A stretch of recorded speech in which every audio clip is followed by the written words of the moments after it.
The laughter hit before the marble doors even closed behind her. It wasn't nervous laughter or the kind people use to fill silence.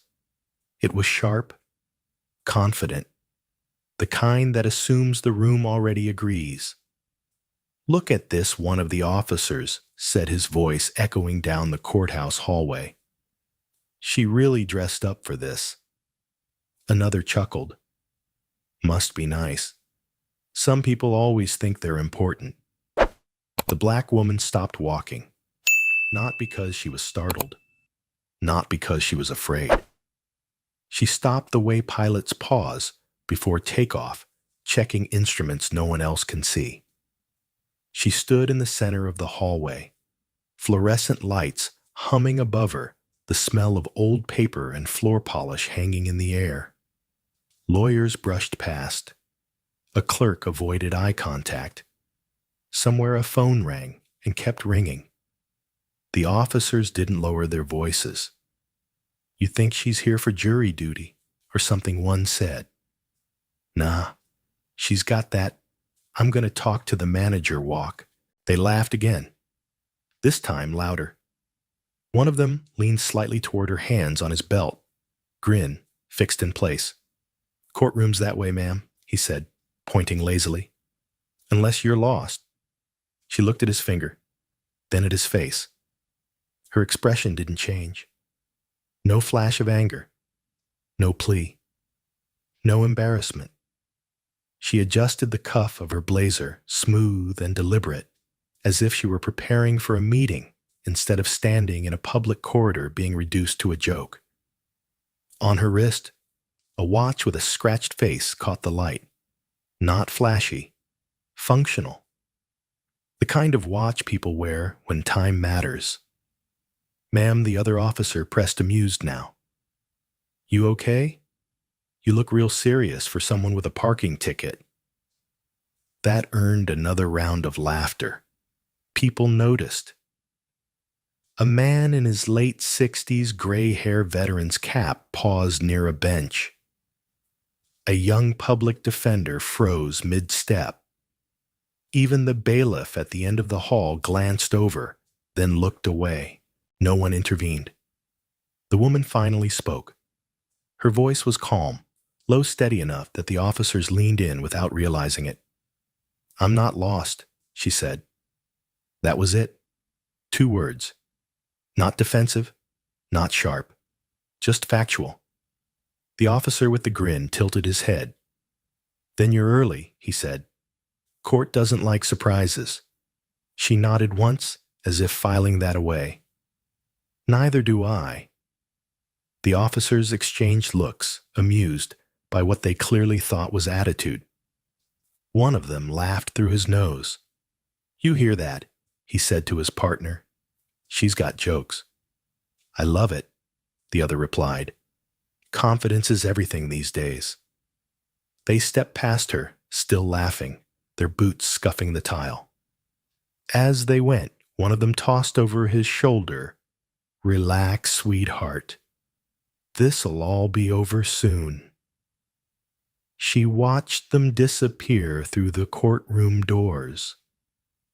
Only then did she move again. She walked to the bench along the wall and set her leather briefcase down, carefully placing it upright instead of letting it slump to the floor. Inside were documents arranged with surgical precision.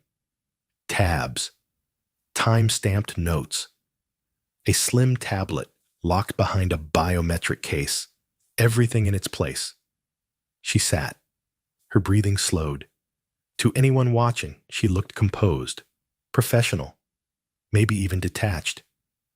What they couldn't see was the calculation happening behind her eyes, not anger, assessment. She had been in rooms where the stakes were higher than this. Rooms where a wrong word meant lives lost. Rooms where men twice those officers' rank waited for her to speak before they did. Still, humiliation has weight no matter how prepared you are. The words echoed anyway. Some people always think they're important. She had heard versions of that sentence before.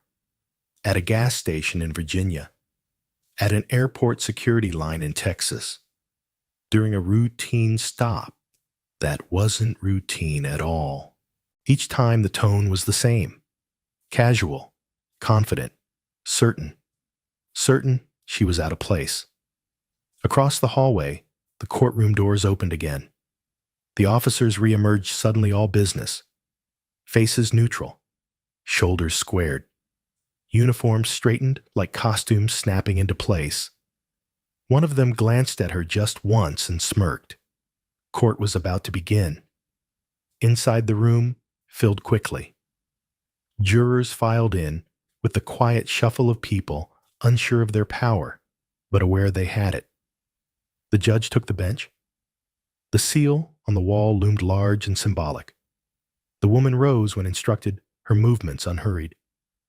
As she walked to her seat, she felt eyes on her. Curious.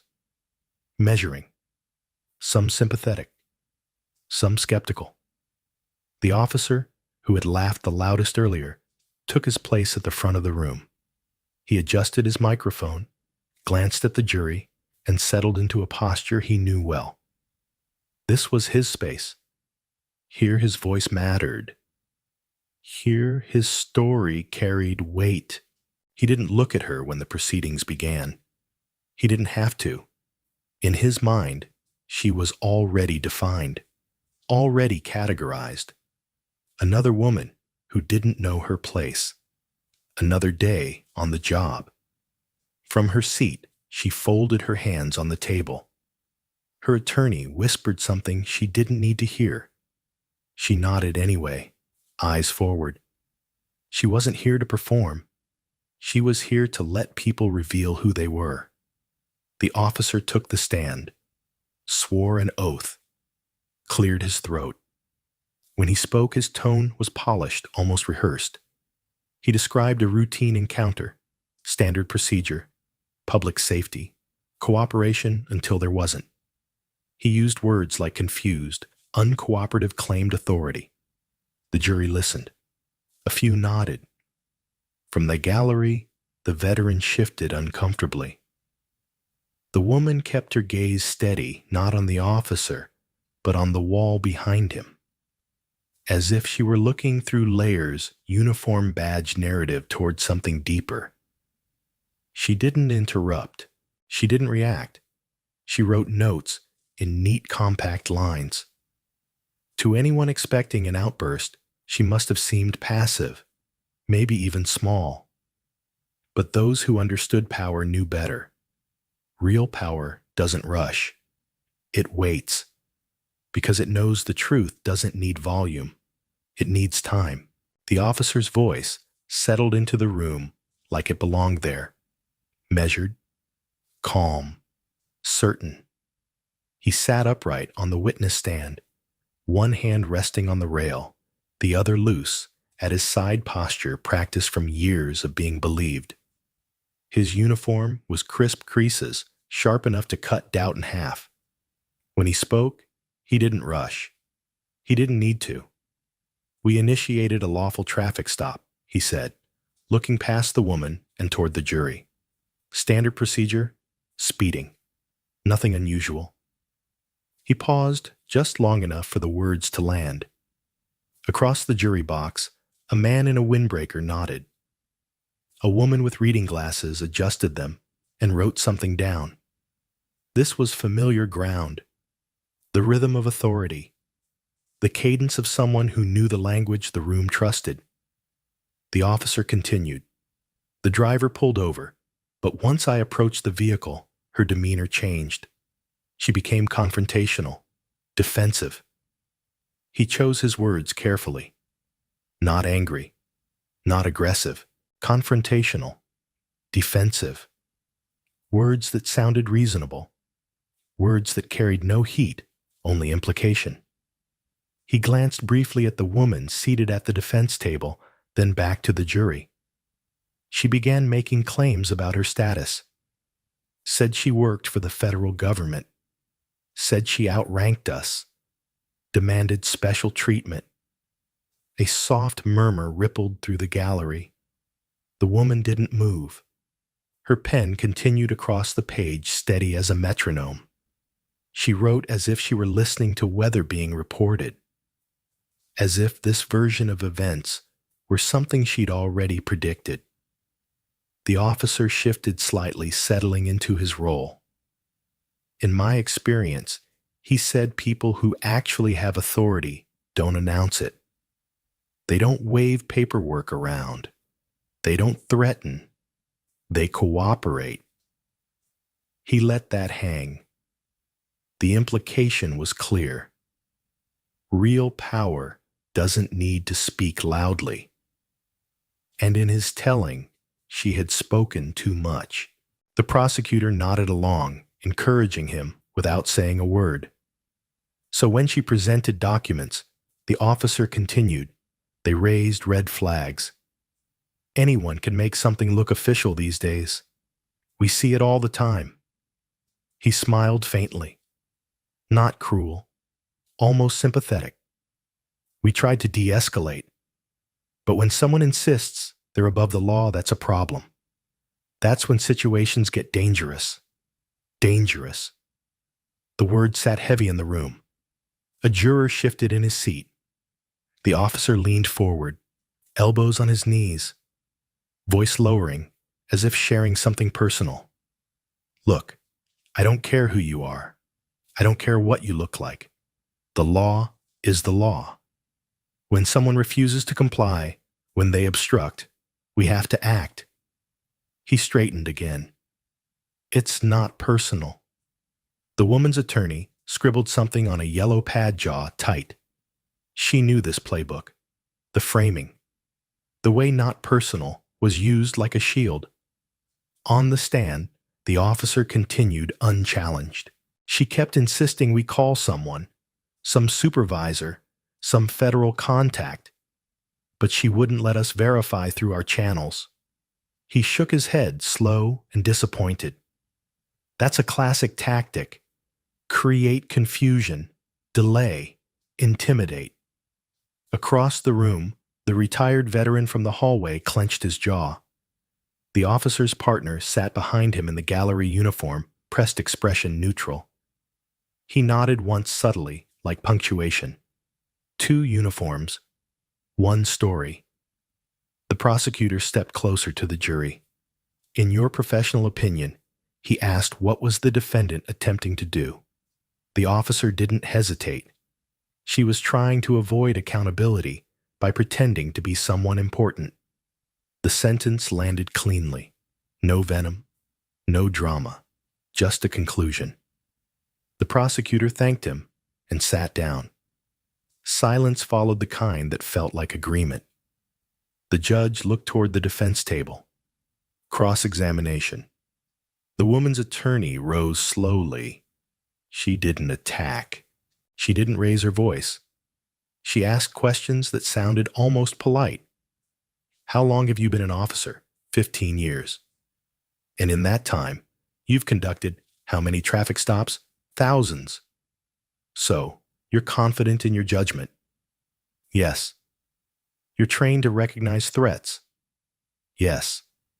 And you're trained to verify identities when questions arise? The officer hesitated just a fraction. When appropriate. The attorney nodded, as if accepting that. No further questions. It was intentional. She knew better than to fight him here, because the official story doesn't collapse when you push it. It collapses when you let it stand next to the truth. The defense rested for the moment, and the judge called a brief recess.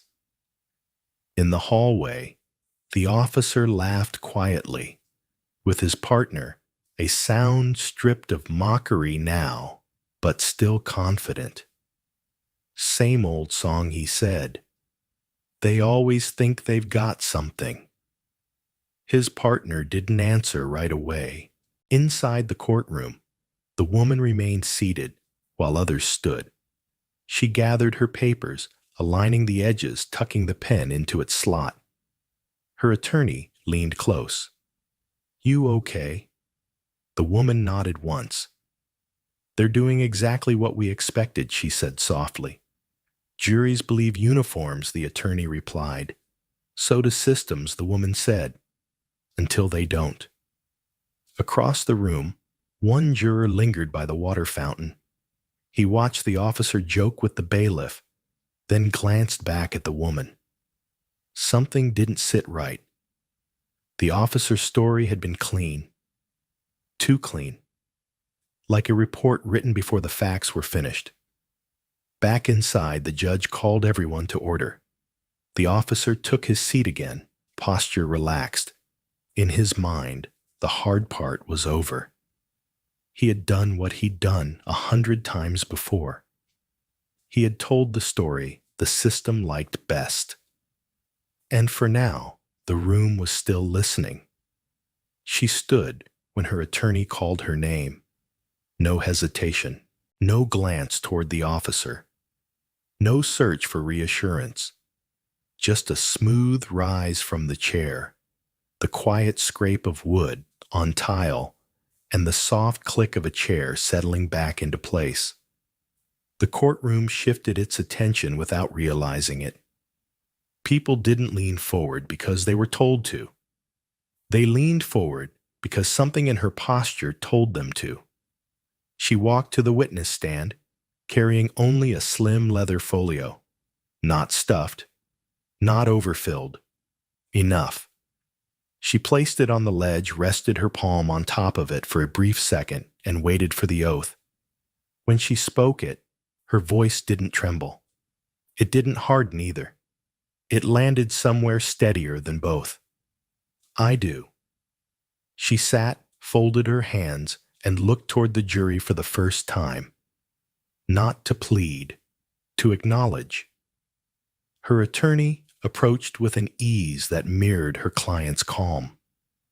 Please state your name for the record. She did. It was an ordinary name, the kind that wouldn't stop anyone in a grocery store aisle or earn a second look on a hotel reservation. No titles attached, no credentials offered, just a name. And what do you do for a living? She inhaled once before answering, not out of nerves, but habit. I work in federal public safety, she said. My role focuses on oversight training and interagency coordination. Simple, accurate, incomplete by design. The officer at the prosecution table shifted in his chair. The movement was small, but it was the first crack. He had expected something louder, more defensive, more reactive. This was neither. Her attorney nodded. Let's talk about the evening in question. Where were you coming from? A professional meeting, she said. Out of state. Approximately what time were you stopped? She didn't say around or that evening. She gave a time, exact to the minute. A juror's pen paused mid-sentence. What did you do when you noticed the emergency lights? I signaled reduce speed and pulled over at the first safe location. How long did that take? Less than a minute. The officer on the stand had described resistance, delay, attitude. Her answers left no space for any of that. Her attorney continued. When the officer approached your vehicle, what did you do? I lowered my window completely, she said. I placed both hands on the steering wheel. I informed him before reaching for my identification. She said it the way someone lists steps they've taught others. Because she had. And did you provide documentation? Yes. Which documents? My driver's license, vehicle registration, and my federal credentials. A low murmur rippled through the gallery. Her attorney let it breathe for half a second. Why did you provide federal credentials? Because when federal personnel are detained during official travel, protocol requires disclosure for verification purposes. The word protocol landed differently when she said it. Not theoretical. Lived. The prosecutor rose halfway out of his seat, then settled back. He was listening now. So was the judge. "What happened when you offered verification?" her attorney asked. She turned her head slightly, eyes shifting not toward the officer, but toward the empty space just beyond him.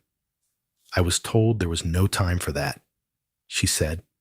"I was instructed to step out of the vehicle." "Did you comply?" "Yes." "At any point, did you raise your voice?" "No." "Did you threaten the officers?" "Did you refuse to follow instructions?" Each answer was short, clean, unemotional. The jury followed easily. This wasn't a performance. It was a report. Her attorney walked closer to the stand. "You heard the officer testify earlier that you were agitated, that you were attempting to intimidate law enforcement by claiming authority. Is that accurate?" The woman's eyes finally shifted, just slightly toward the officer. "No," she said. "It isn't." Her attorney nodded. "Can you explain why?" She paused, not because she needed to think, because she understood weight. "When you spend your career training people to de-escalate volatile situations," she said, "you learn that emotion escalates conflict. Precision resolves it." She placed one hand on the leather folio and opened it. Inside were neatly arranged documents, color-coded tabs visible even from the jury box. She didn't fan them out. She didn't dramatize. She selected one. "This is a standard federal contact protocol card," she said, holding it up just long enough to be seen. "Every number on it is staffed 24 hours a day for identity verification." She returned it to the folio. "I offered that information." Her attorney stepped back. "And when that offer was declined, I continued to comply," she said, "because my priority was safety." The officer's jaw tightened. The prosecutor stood abruptly. Objection. Speculation. The judge considered it. Overruled. She may explain her own actions. The woman didn't smile. She didn't glance toward the judge. She continued. "I have spent years studying how encounters escalate," she said, "often not because of threat, but because of assumption." A juror in the second row shifted. Her attorney leaned in. "Assumption about what?" The woman met the jury's gaze again. "About who belongs, where she's said, about who has authority, about who needs to be believed." The room was quiet now, in a way it hadn't been before. No murmurs, no rustling papers, just attention. Her attorney nodded once. "Where does your understanding of these encounters come from?" The woman didn't list degrees. She didn't cite awards. "I've spent 2 decades working with law enforcement agencies across the country," she said, "designing training standards, reviewing compliance, teaching officers how to slow situations down before they become dangerous." She closed the folio gently. "I know the difference between confusion and contempt." The prosecutor stood again. Objection, argumentative. The judge raised a hand. Sustained. "Counsel, move on." Her attorney did. No further questions. The woman remained seated on the stand for a moment. Hands folded, posture unchanged. She hadn't raised her voice once. She hadn't contradicted the officer with opinion, only with process. As she stepped down, she passed the officer's table. He didn't look at her. She returned to her seat and began writing again, the same steady handwriting, the same unhurried rhythm. To anyone paying attention, it was clear. She hadn't come to convince the room with emotion.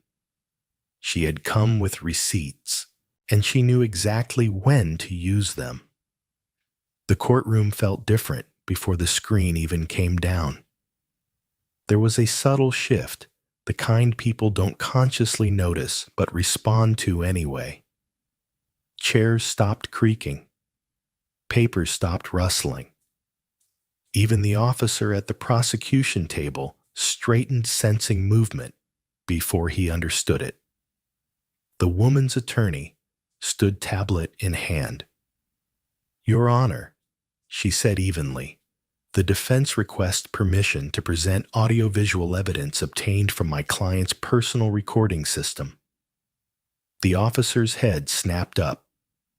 The prosecutor rose halfway out of his seat. "We were not notified of any video evidence." "That's correct," the attorney replied without looking at him. "This footage was preserved by the defendant independently and disclosed in accordance with discovery rules." The judge adjusted his glasses. He didn't ask questions right away. He looked at the officer instead, then back to the attorney. "Proceed." A soft, mechanical hum filled the room as the screen descended from the ceiling. The officer exhaled through his nose, almost amused.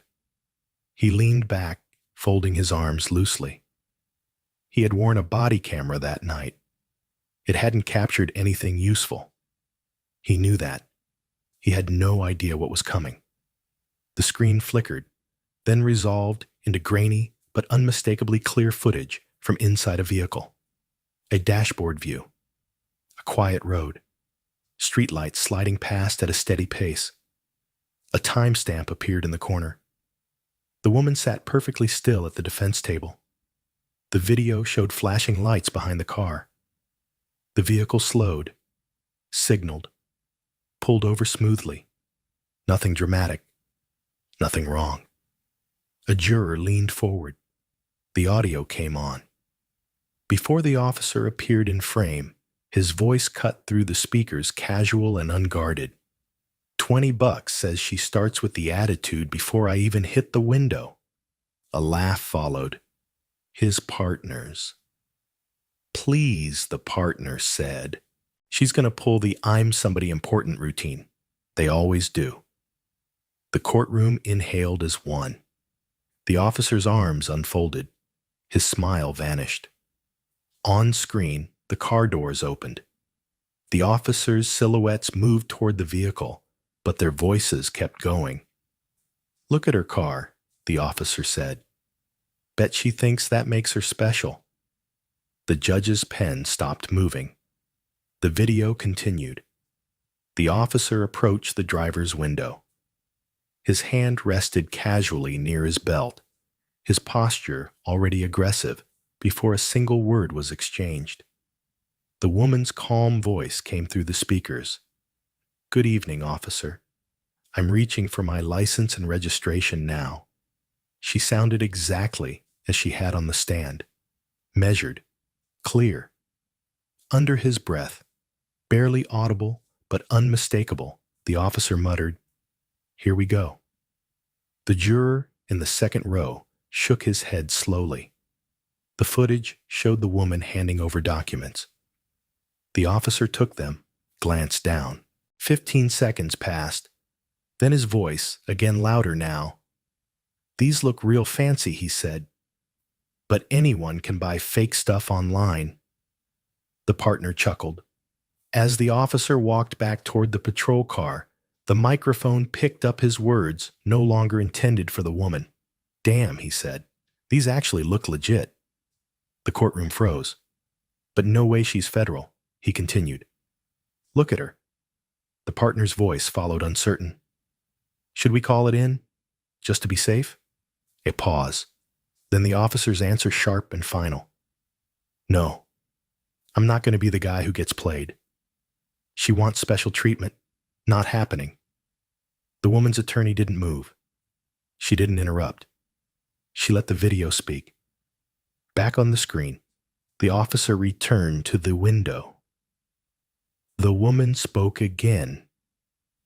"Officer, I can provide immediate verification through federal channels.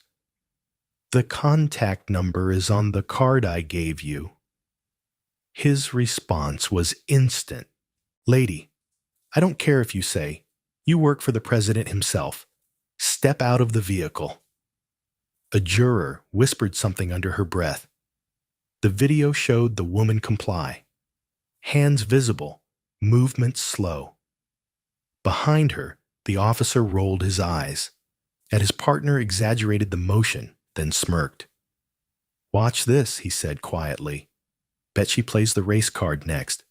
She didn't. She never did.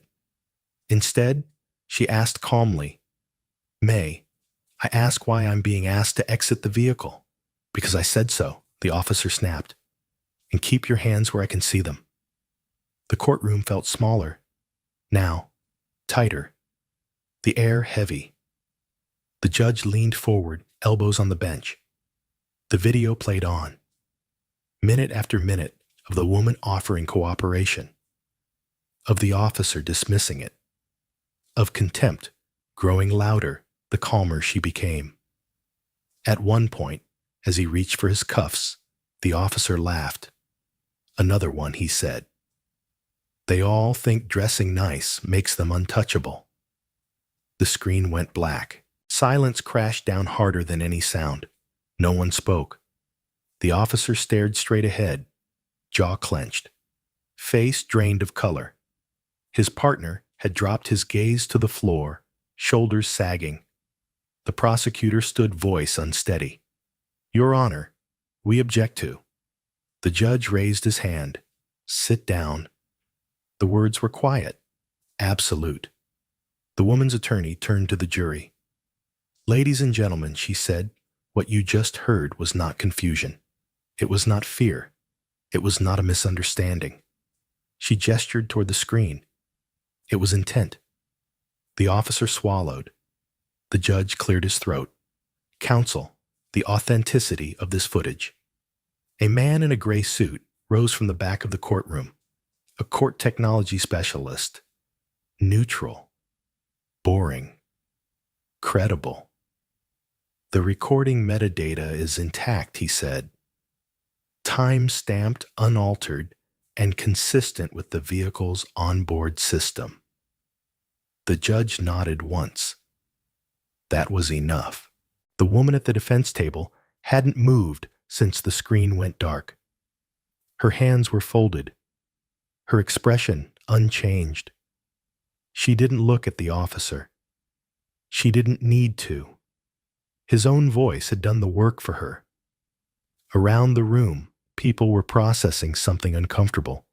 Not just what had happened, but how easily it had happened. How casually. How early. The laughter from the hallway. The betting. The assumptions made before a single word was exchanged. The officer had told his story with a straight face. The tape had told the truth without one at all. The judge called a brief recess, his voice tighter than before. As people stood, the woman remained seated for a moment longer. She closed her notebook, slid it into her briefcase, and stood with the same controlled grace she'd shown from the beginning. As she passed the officer's table, he finally looked at her. For the first time, there was no confidence in his eyes, only the realization that laughter once recorded never really goes away. The room reconvened without its earlier swagger. The officer no longer leaned back in his chair. His partner didn't meet anyone's eyes. Even the prosecutor had lost the rhythm that came so easily before. Authority once cracked rarely regains its original shape. The woman's attorney stood again this time without a tablet. Your Honor, she said, the defense calls a federal representative to confirm my client's credentials and role. The officer's head lifted sharply. The judge didn't look surprised. He nodded once. Proceed. The courtroom doors opened, and the temperature in the room seemed to drop. A man in a dark suit entered unhurried, flanked by two plainclothes security officers who didn't announce themselves but didn't need to. Their presence was enough, not aggressive, just unmistakable. The murmurs started immediately. The man approached the witness stand, raised his right hand, and took the oath with the same calm certainty the woman had shown earlier. "Please state your name and position for the record," the judge said. The man did. Then he added, "I oversee federal homeland security operations across multiple jurisdictions, including law enforcement coordination and compliance. No emphasis. No pause for effect." But the effect was immediate. The officer's shoulders stiffened as if bracing for impact. The prosecutor rose slowly. "You're here to verify the defendant's claims." "Yes," the man replied, "and to clarify her role." He turned slightly toward the jury, not to impress, but to inform. "The woman seated at the defense table works directly under my oversight.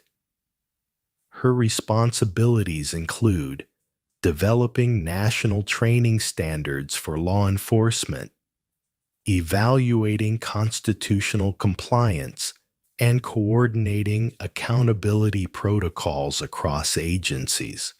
The courtroom absorbed that in silence. The judge leaned forward. "To be clear," he said, "is she authorized to present federal credentials during official travel?" "Yes," the man answered. "She is required to. And verification procedures. Available 24 hours a day," he said. One phone call would have resolved this. The officer's attorney stood abruptly. "Objection. This goes beyond the scope." The judge raised a hand. Overruled. The man continued. "When federal credentials are presented and verification is refused," he said, "the issue shifts from a routine stop to a federal concern." A few jurors exchanged glances. The officer's partner lowered his head. The woman at the defense table remained still. She didn't look vindicated. She didn't look relieved. She looked exactly as she had from the beginning. Prepared. The judge nodded slowly. "Thank you," he said. "You may step down." The man did, exiting the room with the same quiet authority he'd entered with. No dramatics, no backward glances. The courtroom exhaled. The judge turned toward the officer. "Officer," he said, "do you wish to revise any portion of your testimony?" The question wasn't loud. It didn't need to be. The officer swallowed. "No, Your Honor." The judge nodded once. "Very well." Closing arguments were brief. There was no room left to maneuver. The jury deliberated less than an hour. When they returned, no one needed to ask what the verdict would be. The foreperson stood, hands trembling slightly. "We find that the defendant's rights were violated under color of law." The officer closed his eyes. The judge didn't smile. He didn't gavel dramatically. He spoke plainly. "This court finds that the actions taken during the stop were unjustified, unprofessional, and constitutionally unsound." He looked directly at the officer. "Your badge does not give you permission to decide who deserves respect." The sentencing followed. Termination. Referral for federal review. Oversight mandated. The officer's career ended without ceremony. Outside the courthouse, reporters gathered microphones, thrust forward questions, tumbling over one another. The woman didn't stop. She walked past them, briefcase in hand, expression composed. When a reporter called out, "How does it feel to finally be believed?" she paused. Belief wasn't the goal, she said. Accountability was. That clip ran everywhere. Weeks later, the changes began.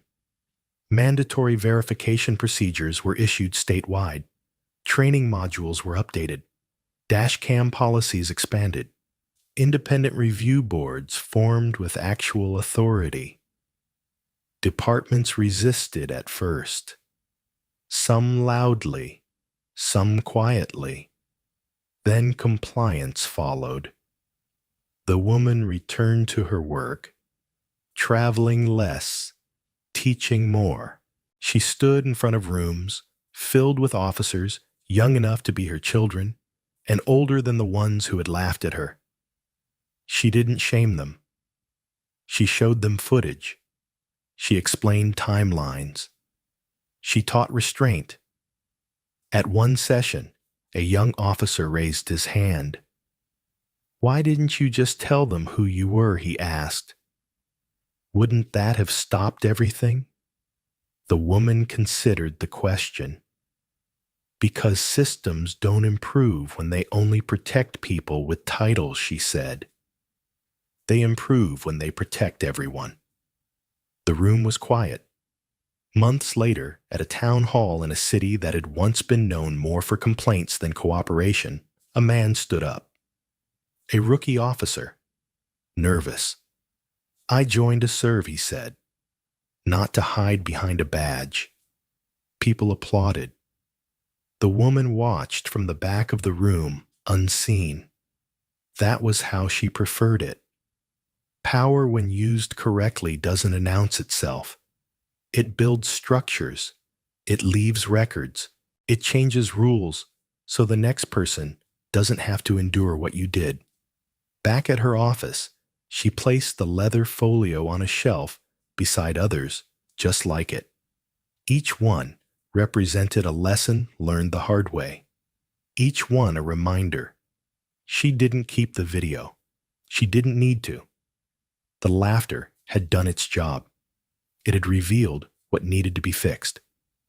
And the system, slow and imperfect as it was, had finally listened. Not because she demanded it, but because she proved calmly and precisely that the truth doesn't need permission to surface. It just needs someone disciplined enough to let it speak. The story you've just witnessed is not simply about a courtroom, a traffic stop, or a single act of misconduct. It is about what happens when dignity is tested in public, when power assumes it will never be questioned, and when truth waits patiently for the right moment to speak. At the center of this story stands a woman who understood something many people never learn, that respect demanded is fragile, but respect proven is unbreakable. When she was laughed at, dismissed, and reduced to a stereotype, she did not react the way the moment begged her to. She did not shout. She did not collapse. She did not try to perform outrage for sympathy. Instead, she observed. She documented. She followed procedure with a discipline shaped by years of responsibility. In doing so, she allowed the system to reveal its flaws without interference. The officers believed the uniform alone would carry them through. They relied on familiarity, on the assumption that their version of events would sound reasonable enough to override any doubt, and for a moment it did. The courtroom listened. Heads nodded. Authority spoke with a straight face, confident that it would not be challenged. But the truth does not compete. It waits. When the evidence emerged, it did more than contradict testimony. It exposed intent. It showed that the laughter came before the encounter, that assumptions were made before a word was spoken, and that decisions were driven not by safety, but by bias.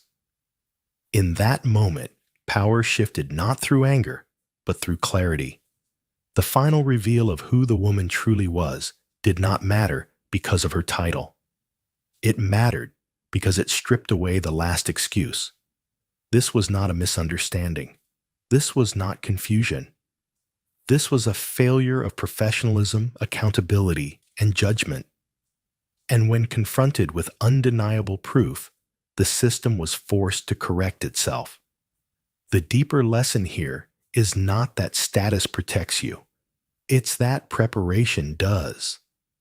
In everyday life, many of us face moments where we are underestimated, spoken over, or quietly disrespected. We may not stand in a courtroom or face flashing lights on the side of the road, but the principle remains the same. Emotional reactions often feel justified, but they can blur outcomes. Calm documentation and integrity build leverage. Knowing your rights, keeping records, and responding with composure gives you options when others expect you to have none. This story reminds us that systems change not when people lose control, but when they refuse to abandon it. It teaches us that accountability is not revenge, and silence is not weakness. Sometimes the strongest response is patience paired with preparation. As you move through your own life, at work, in your community, in moments of conflict, remember this. You don't need to prove your worth to people who benefit from doubting it. You need to protect your truth long enough for it to stand on its own. If this story resonated with you, if it reminded you of a moment when you had to hold your ground quietly, we invite you to support this channel. Subscribe, share, and stay with us.